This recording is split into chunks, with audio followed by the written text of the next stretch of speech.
टंडोल here मां पीर बिलाल जिलानी जी ख़बर शामिल कंदासीं। सादात जमात इत्तेहाद जे सोशल मीडिया टीम जो इजलास मुनक़िद कयो वियो। इजलास में सादात जमात इत्तेहाद जे सोशल मीडिया टीम खे तारीफ़ी सर्टिफिकेट ॾिना विया। तक़रीब में सरबराह डॉक्टर पीरताज जिलानी, हाजी सैयद अब्दुल रहमान शाह, सैयद मोहम्मद अली शाह, सैयद दीन मोहम्मद शाह, सैयद रहीम शाह तारीफ़ी सर्टिफिकेट विरहाया। डॉक्टर पीरताज जिलानी चयो त सोशल मीडिया जदीद दौर में दुनिया ताईं पैगाम पहुचाइण जो अहम ज़रियो बणिजी चुको आहे।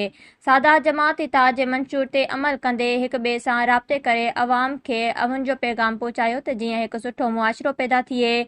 सादात जमात इत्तेहाद हर मकतब फ़िक्र जो एहतराम करे थी। बैनुल मज़ाहिब हमाहंगी खे फ़रोग़ ॾियण लाइ सोशल मीडिया ते बैनुल मज़ाहिब पंहिंजो किरदारु अदा करे रहियो आहे। तक़रीब जे अॻवान सैयद मोहम्मद अली शाह चयो त शिरपसंद अनासिर सोशल मीडिया ते फ़िरक़ेवारियत पखेड़ण जी कोशिश करे रहिया आहिनि।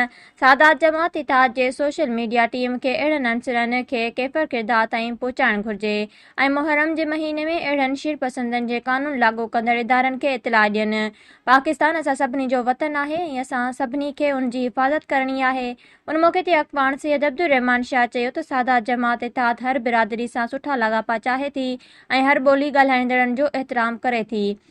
फितने जे हिन दौर में असांखे मोहबतूं पखेड़ण जी कोशिश जारी रखणी आहे त जीअं पाकिस्तान अमन जो गहरो बणिजी सघिजे। इजलास में सैयद शाह जिलानी, सैयद समद जिलानी, सैयद अदनान शाह, सैयद सलाहुद्दीन शाह, पीर नदीम जिलानी, पीर बिलाल जिलानी, मुफ्ती रशीद जिलानी, मुफ्ती मुश्ताक जिलानी, डॉक्टर पीर असद जिलानी, पीर हमजा जिलानी, एडवोकेट पीर शहजाद जिलानी, पीर आमिर जिलानी, पीर जुबैर जिलानी, पीर अब्दुल्ला जिलानी, पीर शाहिद बरकत जिलानी, पीर जाहिद जिलानी, पीर अवैस जिलानी, पीर साद जिलानी, पीर मोहम्मद बरकत जिलानी, पीर हम्माद जिलानी जी ख़ुसूसी शिरकत। तक़रीब जी पुॼाणी ते सादात जमात इत्तेहाद जे सोशल मीडिया टीम पारां रिफ्रेशमेंट पिणु ॾिनी वई।